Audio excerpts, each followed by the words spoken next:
Ikaze kuri Ndabaga TV, urubuga rw'ibitekerezo n'amakuru. Njye ubasuhuza ndi Constance Mutimukeye. Mbere yo gutangira reka mbisabire ushobora gukanda kuri subscribe, ugakanda kwibagera kuri like, share kandi ugatanga n'igitekerezo cyanyu. mbibutsa ko mushobora kunyandikira kuri adresse email byageze kwa ndabaga@gmail.com. Uyu munsi turareba ingingo ebyiri. Menya Patrick Kibirira maneko z'i Kigali zikoresha compte Facebook zitirira FDLR zikaba zarahitanye abantu benshi. Urupfu rwa Bukuru Ntwari rukize Kagame hanze.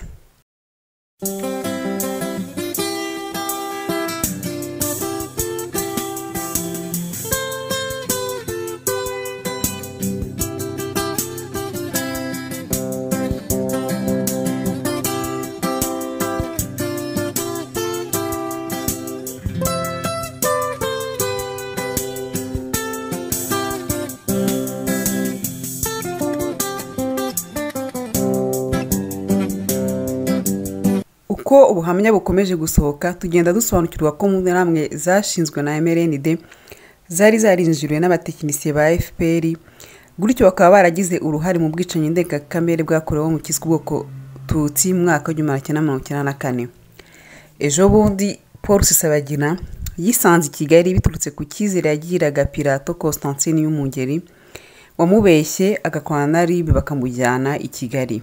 Nyuma yo kumenya ibyo, iyo umuntu avuze ko mu mwaka w'2021 hari abatekinisiye ba FPR binjiriye opposition haba mu mashyaka ya politike mu mirimbanyi, haza bamwe barwanya icyo gitekerezo bavuga ko ari urwikeko FPR tubibyemo bakuzamo imiyaga, bakitwaza urukundo cyangwa bakaba banarega ubivuze kugira urwango rushingiye ku byiswa amoko. Ibyo byose bigamije kuyobya uburari ngo ukuri kutajya kumenywa na benshi. Ku rundi ruhande hari n'igice kimwe cyemera kuko muri opposition harimo abatekinisiye ba FPR, ariko ugasanga nabo bakoresha itesha mutwe, ari ukuvuga ubusesenguzi bwa politike bushingiye ku icurikabwenge hagamijwe nanone gucamo ibice opposition no guhishira abatekinisiye. Gusa umuntu yakwibaza uko umutekinisiye ari we wafasha abanyarwanda gusobanukirwa abatekinisiye. Ikibazo gisigaye gusubizwa nuko umuntu ashobora gutandukanya umutekinisiye wa FPR n'abandi bantu bari muri opposition. Igisubizo kiroroshye cyane kuko hari kriteri ikimenyetso kimwe gusa umuntu yavuga mu mvugo ijimije, ari ukuvuga kurambura imizi ya FPR isigaye. Ariko si ngombwa ko abantu bose bakimenya kuko na FPR kimenye yahita itworohereza abatekinisiye bazaza biyambitse umwambaro utabakwiye wa opposition. Uyu munsi rero tugiye kureba umwe muri za maneko cyangwa abatekinisiye ba FPR bagiye kumara abana b'u Rwanda bita ko ari aba FDLR cyangwa aba FLN. Abo ngabo bakoresha compte Facebook yitwa Patrick Kibirira, ikaba iriho ishusho ry'ibendera y'u Rwanda ya kera. Rero amakuru atari umukungu nuko uwafunguye iyo konte atari we ukiyikoresha kuko konte bayishimutse mwaka wa 2014. Uwo Patrick Kibirira akunze kuvuga ko mu gihugu cy'u Burundi, akanavuga ko muri FDLR cyangwa rimwe na rimwe muri FLN. Ariko ibyo byose ni ibinyoma byambaye ubusa. Mu kwemeza icyo kinyoma akunze gutanga amakuru iyo abantu bayamubajije, akavuga uko muri FDLR bimeze, gutyo umubajije amakuru agahita amugirira icyizere. Uwo mutego wamaze benshi ushingiye uko aba yabonye amakuru. Umuntu twaganiriye yatubwiye ko ayo makuru aba yayavanye mu bantu bahoze muri FDLR bagafatwa bakajyanwa i Kigali bagakorerwa iyicwa rubozo, noneho bagatanga amakuru. Ibyo bintu birazwi kuko hari n'igihe FPR ikoresha abahoze muri FDLR ngo bayijyane mu birindiro byayo nk'uko byatangajwe n'itsinda ry'umuryango w'abibumbye mu kwezi k'Ukuboza mwaka wa 2020. Aya makuru tukaba tuyavana ku bantu bamwe bagiye barokoka ubugambanyi bw'iyi konte bakabitugezaho. Nakunze Kigali, nabaye Kigali, natuye Kigali imyaka 10, nahubatse amazu uramamodoka na wundi mugiwe nzira Kigali ndagukumbuye. Turacyari kuri Ndabaga TV, reka twibutse gukora subscribe niba mutarayikora, like, muze no gusangiza abandi iki kiganiro niba mwagikunze. Tugarutse kuri konti Facebook izwi nka Patrick Kibirira ikoreshwa na DMA z'i Kigali, havugwa ko hari urubyiruko rwinshi ruri mu Rwanda rwegereye konti, nyuma yaho ikarutanga kuri basebuja, abana bakajyanwa mu safe house ya Kagame bakicwa, abandi bakaburirwa irengero. Ikindi nuko abakoresha iyi konti bakoresha izindi konti nyinshi nazo bashimutse kubahoze bari muri FDL bakaza gufatwa na FPR ikabakorera ica rubozo bakazitanga. Inama twaha urubyiruko ruri mu Rwanda nuko opposition yinjiriwe. Nge ku giti cyanjye nkaba abo nizera batarenze 5% kandi ngewe mba hanze y'igihugu. Ubwo rero mwebwe muri mu Rwanda mwirinde kujya mwiyitanga ku muntu mutazi kuko mwabonye anenga FPR kuri Facebook cyangwa kuri YouTube, cyangwa kuba mwabonye ibinyamakuru by'i Kigali cyangwa ba Peter Mahirwe bavuze umuntu nabi bakamuharabika. Ibyo nibuze ko umuntu ari wo kwizerwa, ahubwo rimwe na rimwe ni strategie ya FPR kugira ngo abantu bamwe bagirirwe icyizere, cyane cyane iyo babonye ko abantu batangiye kubavumbura bahita babibasira kugira ngo icyizere kigaruke. Uko mwajya mubona abo bantu n'abantu bakoresha icurika bwenge bakirwa banenga opposition, harimo abatandaraza, harimo n'abigisha gukoresha urukundo muri politiki.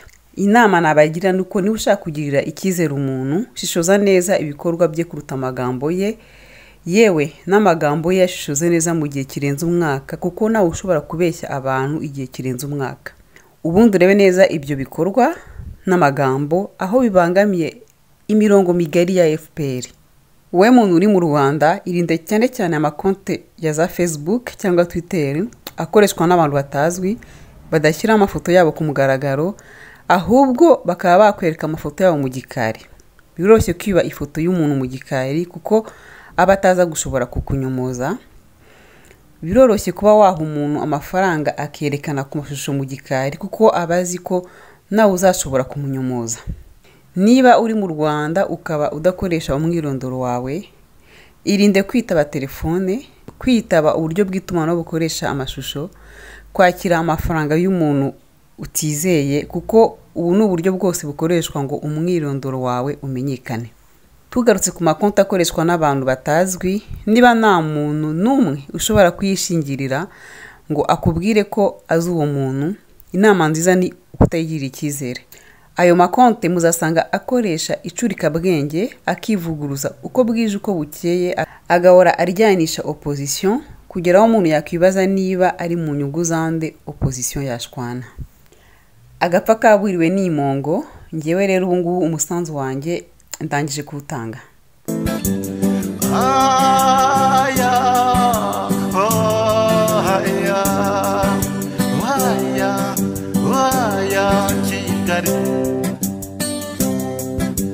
Aya, Kigali.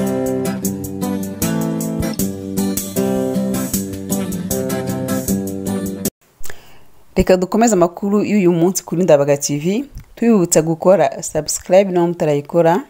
Reka dute tureba inkuru twateguriwe n'imboni ya Ndabaga TV mu mujyi wa Kigali. Urupfu rwa Bukuru Ntwari rushyize Paul Kagame hanze. Muri iyi minsi abanyarwanda muri rusange n'abanyamurenge by'umwihariko bamaze iminsi mu kababaro katewe n'urupfu rw'umunyamategeko akaba n'umunyamakuru Maître Bukuru Ntwari. Wari umunyamurenge ndetse agakunda no kubatabariza ku bwicanyi burimo bubakorerwa muri Kivu y'Amajyepfo. Mu gitondo cyo ku itariki ya 2 Kamena mwaka 2021 nibwo inkuru yasakaye ko umurambo wa Bukuru Ntwari wasanzwe hasi ku nyubako y'inkunda mahoro iherereye i Nyabugogo mu mujyi wa Kigali.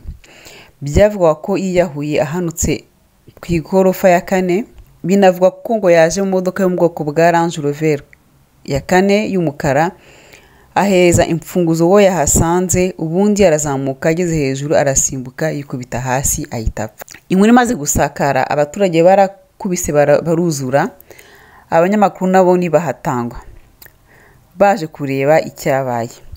Gusa bahahuriye n'uruva rusenya kuko umutekano wari wakajijwe impande zose. Inzego z'umutekano zari zatangatanze impande zose kugira ngo hatagira ugira icyo amenya ngo agitangaze. Inzego z'ubutegetsi zabanje gutangaza ko uwiyahuye atazwi kuko nta byangombwa bamusanganye, nyuma baza gutangaza ko ari Maître Bukuru Ntwari, ndetse amafoto yo ku nyubato CCTV ngo yagaragaje ko koko yiyahuye. Abakurikirana hafi ibera i Kigali ntibigeze bemera ko koko Maître Bukuru Ntwari yiyahuye. Abatabyemera rero bashingira kuki? Ababyemeza se bo bashingira kuki? Ese ni izihe nyungu umuntu yakwifata agahakana ko umuntu yiyahuye kandi batari barigeze bahura na rimwe? Ni iki mu by'ukuri cyabaye? Leta y'u Rwanda yabyitwayemo ite? Ese ubundi umuryango we ubivugaho iki? Abandi se bo babivugaho iki? Ibi bibazo hamwe n'ibindi byo tugiye kurebera hamwe kugira ngo turebe koko niba yariyahuye cyangwa se wakeka ko yishwe yaba afite ishingiro. Maître Bukuru Ntwari mu magambo make yari umunyamakuru, akaba n'umunyamategeko w'umunyamurenge. Yakoze mu bitangazamakuru byinshi mu Rwanda kugeza ubwo ashinze ikinyamakuru cye akita Ibiyaga Bigari. Ariko yabanje gukorera ibinyamakuru byinshi birimo n'Ijwi ry'Amerika. Nyuma y'ubwicanyi bwakomeje gukorerwa abanyamurenge bugakaza umurego guhera muri Mata 2017, Maître Bukuru Ntwari yagiye yumvikana kenshi abatabariza kugeza ubwo yandikiye amahanga ayatabaza.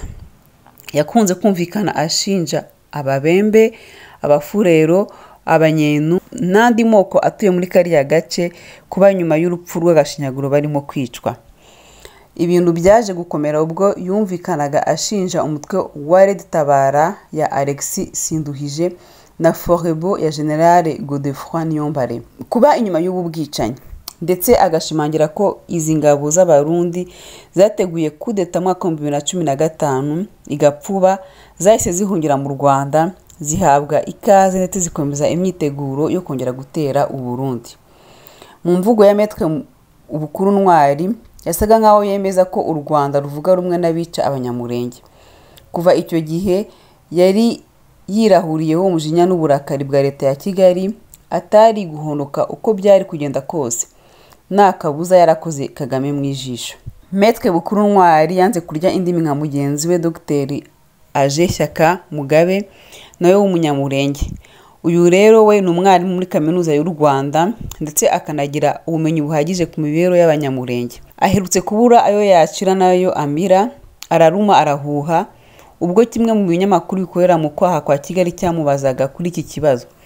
Dr Aje Shyaka Mugabe yagize ati: kimwe mu byateye ubu bwicanyi ndengakamere ni ubufatanye busigaye buranga amoko arimo Abafurero, Ababembe n'Abanyenu atavuga rumwe n'abanyamurenge, bikiyongeraho uburyo bushya bwo kwica busigaye bukoreshwa cyane cyane nko gutwika. Anemeza ko kandi ariko byari bimeze imyaka myinshi ku yandi moko akikije abanyamurenge arimo Abanyenu n'Ababembe, ariko yagera ku mpamvu byafashe indi sura kuva muri Mata 2017 akaruca akarumira.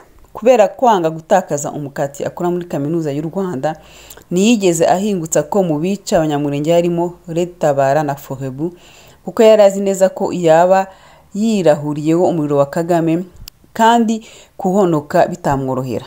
Inzobere mu mateka yitwa Bizimana Rwambara Emmanuel, umunyamurenge wigeze kuyobora ikigo cy'ishuri mu karere ka Kamonyi mu ntara y'Amajyepfo, nyuma akaza kwirukanwa azira kudacana waka na Meya Alice Kayitesi wahoze ari umuyobozi w'aka karere. Uyu munsi akaba ari guverineri w'intara y'Amajyepfo. Yemeza ko kuva Repubulika Iharanira Demokarasi ya Kongo yabona ubwigenge mu myaka 60 ishize, abategetsi b'icyo gihugu bahorana urwikango rw'uko u Rwanda rufite umugambi mubisha wo kwigarurira igice cy'iburasirazuba, umugambi uzwi cyane nka balkanisation. Ikinyamakuru Igihe akadomo.com mu kwezi kwa Gicurasi cyagize giti: u Rwanda ni ingingo y'ingenzi cyane mu mugambi wa balkanisation kuko ari rwo rushinjwa kuwutegura ndetse no kuzawushyira mu bikorwa, dore ko ari igihugu cyahoranye ibiceni byashyizwe ku ruhande rwa Kongo mu gihe cyo kugabanya imipaka y'umugabane wa Afurika mu nama ya Berlin yabaye hagati ya 1884 n'1885. Indi mpamvu ituma benshi bakunze kugaruka ku Rwanda cyane kuri iyi ngingo ya balkanisation nuko mu bihe bya vuba u Rwanda rwohereje ingabo muri Congo mu bikorwa byo kurwanya imitwe y'iterabwoba nka FDLR. Ibi rero Maître Bukuru Ntwari yabivugaga yeruye akagaragaza ko u Rwanda rwishe nyuma yo guhashya imitwe irurwanya rugafasha leta baranaforebu imitwe irwanya Burundi ariko ikaba ishyigikiwe bikomeye n'u Rwanda ndetse na Maimai igizwe n'andi moko muri RDC. Gutinyuka guhingutsa iyi ngingo ubwabyo byashyiraga ubuzima bwa Maître Bukuru Ntwari mu kaga, ariko we ntiyabyitayeho kuko yari umunyakuru ubizwiho kandi akaba atari kurya indimi ku iyicwa rya bene wabo. Yafashe iya mbere arabavugira kugeza abizize. Aha rero niho abasesengura inkuru y'urupfu rwe bahera bavuga ko nta wundi mwanzi uzwi yari afite uretse leta y'u Rwanda, nyamara we atarigeze abika imbaraga ze mu gihe yarwubakaga mu mirimo itandukanye yakoze, yaba ari umunyamakuru cyangwa umunyamategeko. Gukumira itangazamakuru. Nyuma y'urupfu rwa Maître Bukuru Ntwari, inzego z'umutekano ziganjemo abapolisi na daso ndetse n'abandi utamenya icyo bakora kuko baba bambaye igisivili, bahise bakwirakwira hafi y'umurambo we, babuza uwo ari we wese kuba yagira amakuru atara ngo ayatangaze. Si ibyo gusa kuko leta yahise yihanangiriza abanyamakuru kutagira icyo batangaza, abandi bashyirwaho iterabwoba, abandi bakangishwa gufungwa, bahitamo kwicecekera. Ibi byatumye ibinyamakuru nka Kigali Today, Igihe, The New Time n'Umuryango aribyo byonyine byemererwa kugira icyo bitangaza kuri uru rupfu. Ikintu cyatangaje abantu nuko ibinyamakuru byose byahuriye ku kinyoma cyo guhindura izina rya nyakwigendera. Mu by'ukuri nyakwigendera yitwaga Bukuru Ntwari na Eri ngufiya, ariko ibinyamakuru bikorera leta ya Kigali byamwise Ntwari bakoresheje Eri ndende, bigamije kuyobya uburari kugira ngo abanyarwanda bashakishe amakuru bakoresheje ikoranabuhanga biganjemo ababa hanze bayabure. Ese mu by'ukuri kumwita Ntwari nuko bari bamuyobewe? Umuntu wakoreye mu Rwanda igihe kinini ndetse agakorera itangazamakuru ryaba irya leta n'iryigenga, ni gute ibinyamakuru byose byahuriza ku kugoreka izina rye ku bushake? Uruhande rwa leta. Ibinyamakuru bikorera leta byemerewe gutangaza iyi nkuru ari byo Igihe, Kigali Today, The New Times n'Umuryango, byose byahurije ku nkuru y'uko mu gitondo cyo kuwa 2 Kamena 2021 umuntu utazwi yaje ku nyubako y'Inkundamahoro iri i Nyabugogo, maze yurira muri etaje ya 4 arasimbuka arapfa. Maze nyuma yo gusuzuma umurambo, RIB yemeza ko ari Maître Bukuru Ntwari. Iri zina baryanditse nabi babishaka bagira ngo ushakisha amakuru nayabone. RIB na polisi bakomeje kunyuza muri binyamakuru ko leta yihanangirije abakomeza kuvuga ko yishwe ahubwo yiyahuye. Uru rwikeke rwatumye benshi bibaza icyo ruhatse. Umuntu yakwibaza impamvu ibinyamakuru byategereje version ya leta kugira ngo bisohore inkuru zabyo, kuko umunyamakuru Nabareshya Jean de Dieu ukorera Igihe.com yasohoye inkuru ye uwo munsi saa 1:2, naho Marashi Hakizimana ayandika saa 1:32. The New Time n'Umuryango byanditse ku itariki ya 3 Kamena 2021 mu gitondo, nyamara urupfu rwabaye ku itariki ya 2 Kamena 2021. Bisa nkaho ibinyamakuru nubwo byonyine byari byemerewe gutangaza iyi nkuru byategereje ko leta igaragaza uruhande rwayo ikoresheje Igihe.com ngo bibone kwandika. Umuvugizi wa RIB yahitishije muri ibi binyamakuru ko ari bine ko nta ugomba gukeka ko Maître Bukuru Ntwari yishwe, nyamara byo bigakomeza kumwita Ntwari mu rwego rwo kuyobya uburari.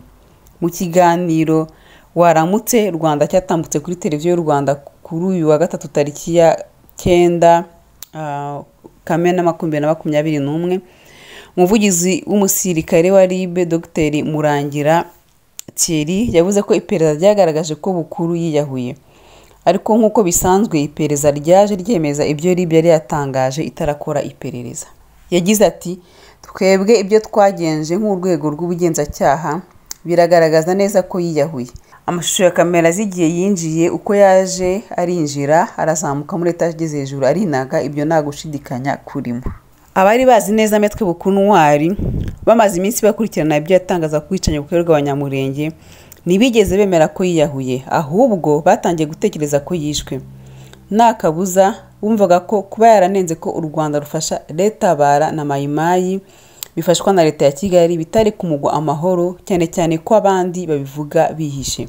Abatekereza ko yishwe bashingira ku binyoma byatangajwe nyuma y'urupfu rwe, ngo umuturage wabwiye ikinyamakuru Umuryango ko nyakwigendera yaje atwaye imodoka ahereza imfunguzo undi muntu, yurira etaje, ageze hejuru akora ku kimenyetso cy'umusaraba, arangije arasimbuka. Nyamara amakuru aturuka mu muryango wa nyakwigendera avuga ko atigeze atwara imodoka, nta niyo yagiraga, kandi ko gukora ikimenyetso cy'umusaraba bitashoboka kuko atari umunyagatolika. Umuryango we rero wemeza ko yari umunyamahoro ndetse yanagabiwe inka nyinshi. Bati urupfu rwe murushakira ahandi, kwiyahura ntibishoboka. Abandi bashingira ko atari we munyamurenge wa mbere wishwe muri iyi minsi, serial killings.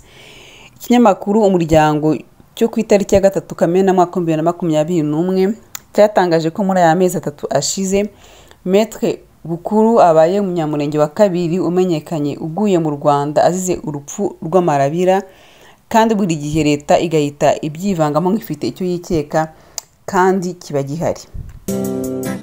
ndibuka shelando naruhukiraga Kigali nightina Sun City Nyamibyose Aoba Milcolin Méridien diplomate Revero l'horizon Village Rugwiro Isindi Letsena Total.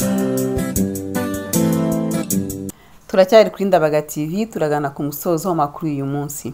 Mu rukera rwo ku itariki ya 8 Werurwe uyu mwaka basanze umurambo w'uwitwa Nsabigaba Jean Paul bitaga Dani umanitse ku giti kizamu mu kibuga cy'umupira hafi ya waratuye mu karere ka Bugesera mu murenge wa Nyamata.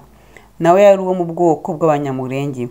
Byavuzwe ko yaba yari yahuye, ariko nanone abaturiye ikibuga cyatoraguyemo umurambo we bakavuga ko bumvise imodoka mu rukerera. Urupfu rwe ni rwavuzweho rumwe na rwo. Icyo gihe RIB ikaba yaratangaje ko yahise itangira iperereza, na n'ubu ntiharamenyekana icyavuye mu iperereza. Bamwe bati iri perereza rizamera nka rya rindi ryo kwa Rwigara na Rwabukamba.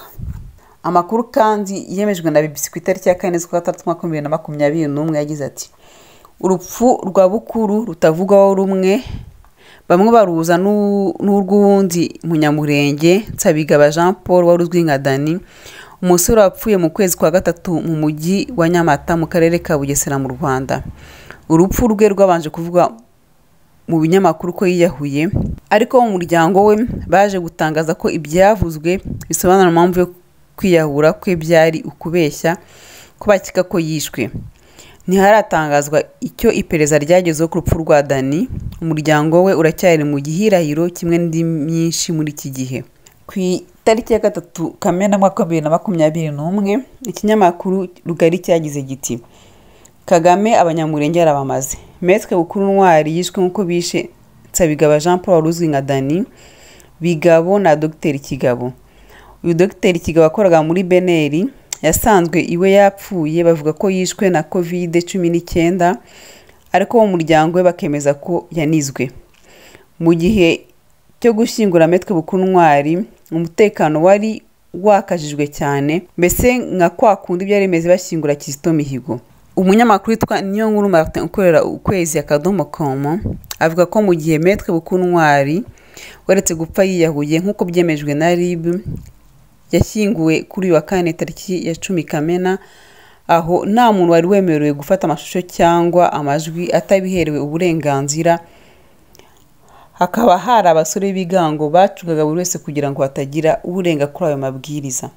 Ikinyamakuru Umuseke kivuga ko umunyamakuru wacyo yari yitwaje ibikoresho bifata amajwi n'amashusho, ariko yageraho agategekwa kutaza kurota bicana kuko bitemewe. Ngo uyu munyamakuru aho yakandagiraga hose yabaga ari abasore b'ibigango bamucungira hafi ngo ataza gucana icyuma gifata amashusho cyangwa amajwi.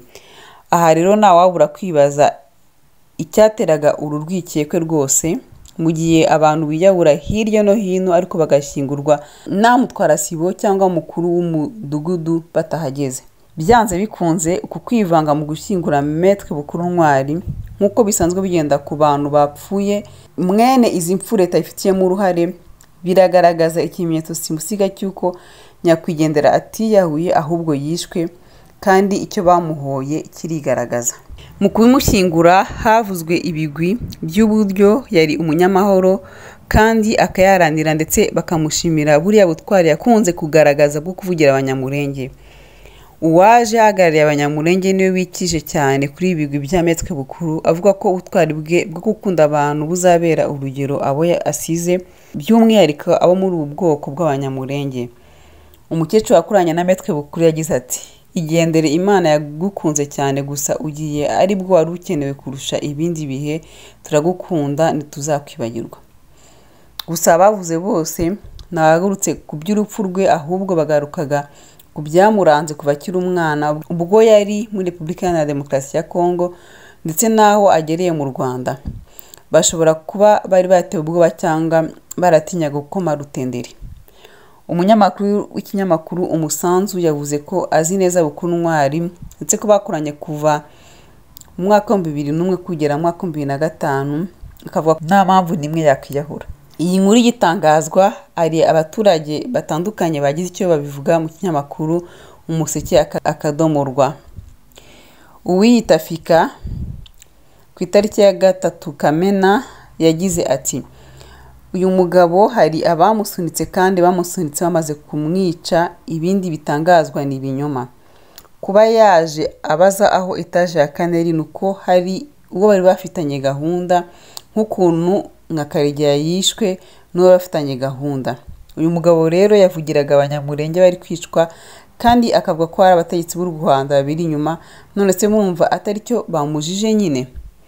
Ariko nyine sinumva umuntu wifata ari mu gihugu gitegekwa n'abo ashinja yarangiza akabavuga akibwira ko bazamureka amahoro. Wapi, ubundi urabanza ugasohoka maze ugatangira kubavuga wageze kure y'aho bari.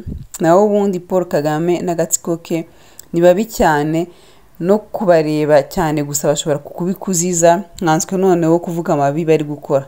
Ruhukira mu mahoro mubyeyi mwiza, niwiyahuye ndabihamya 100%. Ni nacyo gituma bivugishije ngo abantu bareke ibihuha, kuko bagira ngo nyine nitukumva ukuri tukwite ibihuha.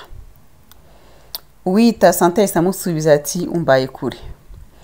Uwiyita Biseruka nyuma y'iminota 12 gusa yagize ati: "Biteye ubwoba, shitani ni ingome gusa nta kindi." Mu isi nshya dutegereje ivuga muri mu gitabo cya Petero cya 2 umutwe wa 3 umurongo wa 13, nta muntu uzongera kwiyahura kubera ko ibibazo byose bizavaho burundu, ndetse n'urupfu ruzavaho nk'uko ibyahishuwe 21 umutwe wa 4 havuga. Paradizo izaturwamo gusa n'abantu bumvira Imana, kubera ko ku munsi w'imperuka abakora iby'Imana itubuza bose izabakura mu isi, nk'uko Imigani ya umutwe wa 2 umurongo wa 21 na 22 havuga. Uwita Suhuza nawe yagize ati: "Bamwishe." Umuntu wese ufite ubuhamya bw'ubwicanyi bwabereyeho muri Kongo agomba kuvaho n'abandi barebereho.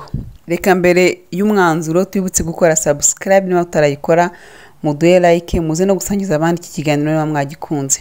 Kwanzura duhereye uko Maître Bukuru Ntwari mbere y'urupfu rwe yari yarumvikanye anenga ko leta ya Kigali ifasha leta barana Forebu, nazo zigafasha abafurero, ababembe, abanyenu na mayima yo kwica Abanyamulenge, ndetse agakomeza kubavuganira akavuga atarya iminwa uruhare rwa Kagame na FPR. Kuba byaravuzwe ko yaje atwaye imodoka agahereza umuntu urufunguzo, akurira etaje, agakora ku kimenyetso cy'umusaraba, agasimbuka, kandi umuryango we ukemeza ko nta modoka yagiraga ndetse atari n'umugatolika. Byose bigaragara ko ari ibinyoma. Uko leta yakumiriye ibinyamakuru byose ikemerera gusa ibiri mu kwaha kwayo gutangaza iyi nkuru, nabyo bikamuhindira izina ku bushake, bikamwitwa Ntwari kandi ari Ntwari. Ukuntu leta yashyize imbaraga mu kubuza abantu kuvuga ko yishwe, ndetse n'ukuntu leta yakajije umutekano mu ishyingura rye. Uko yavuzwe ibigwi n'abo mu muryango we ndetse n'ababanye nawe, bakameza ko yari umunyakuri ndetse n'umunyamahoro, atatinyuka kwiyahura uko bamuzi. Uko urupfu rwe rusanishwa n'urw'uwundi Munyamulenge Nsabigaba Jean Paul bakundaga kwita Dani, nawe wiciwe i Nyamata mu Bugesera mu kwezi kwa 3. nta gushidikanya Maître Bukuru Ntwari yarishwe kandi wamwishe nta kindi yamuhoye uretse kuvuganira abanyamurenge. Nta wundi rero utari FPR na Kagame bafasha leta bara Mayimayi n'abandi bica abanyamurenge muri Kivu y'Amajyepfo. Bityo rero urupfu rwa Maître Bukuru Ntwari rushyize hanze Paul Kagame n'abicanyi bakoresha mu kumara abamuvumbuye. Bukuru Ntwari tuzahora tukwibuka ariko FPR ntituzagukumbura. Aha ni naho amakuru yacu arangiriye. Turabashimira kuba mwayakurikiye. Imana y'u Rwanda ibane namwe kandi ibahe amahoro n'urukundo. Nge twari kumwe ndi Constance Mutimukeye. Amakuru mwayateguriwe n'imbonera ndabagatifu mu mujyi wa Kigali. ari mu modoka cyangwa ku maguru naratemberaga amanywa nijoro mareba za etaje mareba za villa mareba imodoka zinyuranwamo n'abakobwa b'iki